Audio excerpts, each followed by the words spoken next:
Halo nakama, selamat datang di channel Anime OP.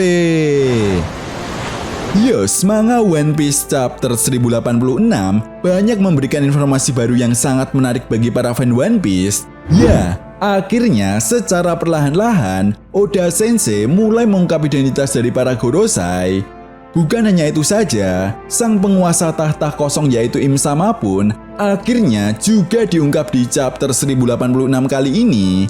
Ya, Im Sama ternyata berasal dari keluarga Nerona, salah satu keluarga kerajaan yang ikut andil dalam terbentuknya pemerintah dunia 800 tahun yang lalu. Selain itu di chapter ini juga ada informasi yang tak kalah penting mengenai sosok pemimpin dari 9 kesatria suci atau Holy Knight. Ya, ternyata pemimpin mereka berasal dari keluarga Figureland, salah satu keluarga dari sang kaisar lautan Akagami no Sen. Namun di chapter kali ini Oda Sensei akhirnya telah mengkonfirmasi secara resmi bahwa siluet sosok pemimpin mereka yang mirip dengan Seng bukanlah Akagami no Sen. Di sisi lain, kita juga diperlihatkan Morgan si berita besar yang sedang mempersiapkan sesuatu untuk membuat sebuah berita yang dia anggap mampu mengguncang dunia One Piece. Lalu berita besar seperti apa yang mampu mengguncang dunia One Piece? Apakah ini ada kaitannya dengan pelarian Wapol dan Nefertari Vivi yang saat ini sedang bersama dengan Morgan? Well, tentunya ini sangat menarik untuk kita bahas bersama. Oke, namun sebelum masuk ke pembahasannya, jangan lupa like video ini ya bosku, sebagai dukungan kalian semua untuk channel ini ke depannya. Nah, jika sudah, terima kasih banyak dan mari kita mulai.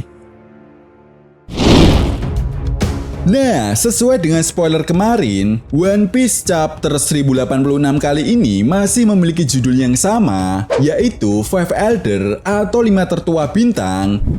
Sudah dapat dipastikan ya bosku, judul chapter kali ini akan merujuk pada diperkenalkannya para 5 pemimpin pemerintah dunia, yaitu Gorosei. Lalu kemudian masuk pada inti cerita, di awal chapter memperlihatkan kelanjutan flashback ketika Sabo berhasil melarikan diri dari ruang singgasana kosong. Gorosei dan Im Sama yang tidak mau ada orang lain di luar sana yang mengetahui identitasnya, Im Sama pun kemudian membiarkan Sabo melarikan diri. Tepat di momen ini, para Gorosei yang sebelumnya berubah ke wujud monsternya, kini telah kembali ke bentuk aslinya. Dan di momen ini juga, akhirnya kita pun diperkenalkan masing-masing nama maupun tugas dari kelima Gorosei. Mulai dari Sensei Garcia Sartron yang memiliki peran sebagai dewa pejuang pertahanan ilmiah. Nah, apabila kita analisa lagi, dari perannya sebagai dewa pejuang pertahanan ilmiah, Gorosei yang satu ini memang memiliki peran penting dalam mengatasi masalah yang terjadi akibat ada seseorang yang mencoba mengungkap sejarah abad kekosongan atau ada seseorang yang mencoba mempelajari tulisan kuno Poneglyph. Itu sebabnya kenapa Gorosei Saturnus dikirim ke Pulau Egghead ketika Dr. Vegapunk mencoba mengungkap semua teknologi yang dimiliki oleh kerajaan kuno.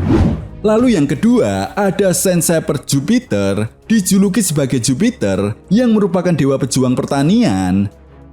Yap, sesuai tugasnya, Gorosei yang satu ini kemungkinan akan berhubungan dengan masalah logistik atau makanan untuk para kaum naga langit atau Tenryubito. Dan seperti yang sudah Mimin bahas di video sebelumnya, bahwa tidak menutup kemungkinan sosok Gorosei yang satu ini akan berhadapan dengan organisasi Revolutionary Army. Karena seperti yang kita tahu bahwa fokus utama dari organisasi Revolutionary Army saat ini adalah menghancurkan semua kapal yang membawa logistik untuk para Tenryubito. Kemudian yang ketiga, yaitu Senvi Nasujuro, dijuluki sebagai Venus yang merupakan dewa pejuang keuangan.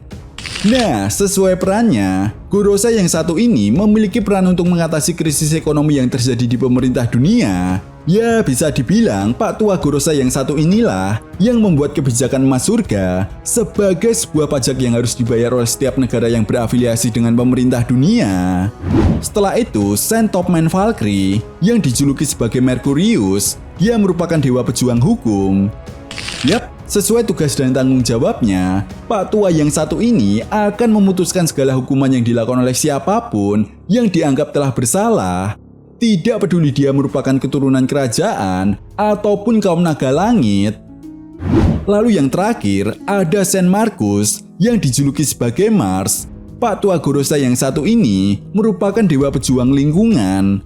Nah, Gorosei yang satu ini memang memiliki peran sebagai dewa pejuang lingkungan. Ya, sesuai perannya, Gorosei yang satu ini akan berhubungan dengan masalah lingkungan yang ada di dunia One Piece, tentunya dengan negara-negara yang berafiliasi dengan pemerintah dunia. Lalu kemudian setelah itu, kita pun diperlihatkan sebuah fakta yang cukup mengejutkan mengenai hancurnya kerajaan Lulusia. Ya, ternyata senjata yang digunakan untuk menghancurkan kerajaan Lulusia adalah buatan Dr. Vegapunk.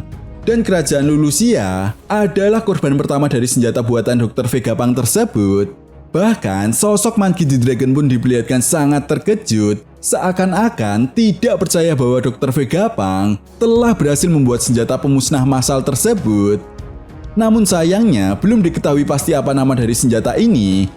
Tetapi yang jelas, Sabo mengatakan kepada Dragon dan Ivankov jika ada seorang yang bernama Imu dari keluarga Nerona yang menempati singgasana kosong. Nah, mendengar hal tersebut, menurut Ivankov, dirinya yakin jika keluarga Nerona merupakan salah satu dari 20 kerajaan yang mendirikan pemerintah dunia. Ivankov juga meyakini bahwa kemungkinan besar sosok Imu bisa hidup abadi hingga saat ini berkat operasi pamungkas dari kekuatan buah iblis OP Nomi. Lalu di sisi lain, setelah insiden pemukulan yang dilakukan oleh Don Quixote Mosgard terhadap San Carlos, ternyata Mosgard dijatuhi hukuman mati oleh Ksatria Suci. Nah, putusan ini pun diberikan kepada Mosgard karena dirinya telah dianggap melakukan pemukulan kepada Tenryubito dan melindungi bajak laut, yaitu Leo dan juga Sai. Dan tepat di momen ini juga, kita pun akhirnya diperlihatkan pemimpin dari Ksatria Suci yang berasal dari keluarga Figureline, dan dia bernama Garling Figureline. Lalu kemudian di chapter ini juga, akhirnya kita diperlihatkan kembali pertempuran yang terjadi di Pulau Egghead. Ya, di sini Seraphim Gecko Moria, Crocodile, dan Doflamingo akhirnya diperlihatkan secara sekilas, namun belum diketahui pasti apakah Seraphim ini memiliki perintah dari Vegapunk Yogg atau justru dari pihak Gorosei dan Angkatan Laut yang telah tiba di Pulau Egghead. Setelah itu, chapter pun kemudian ditutup dengan memperlihatkan Morgan yang sedang mempersiapkan sebuah berita yang dikatakan mampu mengguncang dunia One Piece. Yap, menurut Mimin, kemungkinan besar berita ini berhubungan dengan terungkapnya identitas Im Sama. Artinya, cepat atau lambat, pertempuran besar sepanjang sejarah dunia One Piece pun akan segera dimulai.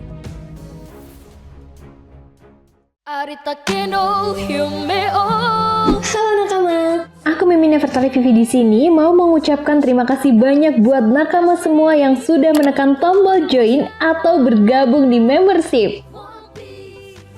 Nah, tentunya di fitur ini kalian semua bisa support langsung channel YouTube Anime OP untuk terus berkarya dan pastinya biar aku tambah semangat lagi ngontennya. Dengan bergabung menjadi membership, kalian bisa dapetin stiker dan badge yang unik dan juga menarik loh. Nah, untuk harga membershipnya sendiri ada dua pilihan ya, yaitu Supernova seharga 4.900 dan Yonko seharga 9.900. Sedangkan untuk fitur dan kelebihannya sendiri sebenarnya sama aja sih guys. Selain mendapatkan stiker dan juga badge super kece, kalian akan mendapatkan kesempatan untuk memenangkan setiap giveaway yang ada di channel Anime OP guys. Jadi Mimin Vivi saranin yang murah aja ya, karena itu aja udah bikin aku tambah semangat. Oh ya, selain itu, jika kalian suka dengan konten-konten yang ada di channel ini, kalian juga bisa loh give Mimin Vivi dan tim dengan menggunakan fitur Super Thanks. Atau ada yang mau request pembahasan seputar dunia One Piece juga bisa kok. Pakai fitur ini tinggal tulis aja mau pembahasan apa yang kalian ingin bahas.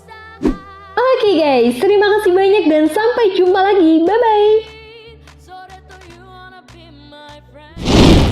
Nah, itu tadi merupakan spoiler tambahan chapter 1086. Jadi, bagaimana menurut nakama semua? Jika kalian punya pendapat lain, silahkan berikan pendapat kalian di kolom komentar. Oke, sampai di sini dulu pembahasan kita kali ini, and see you next time.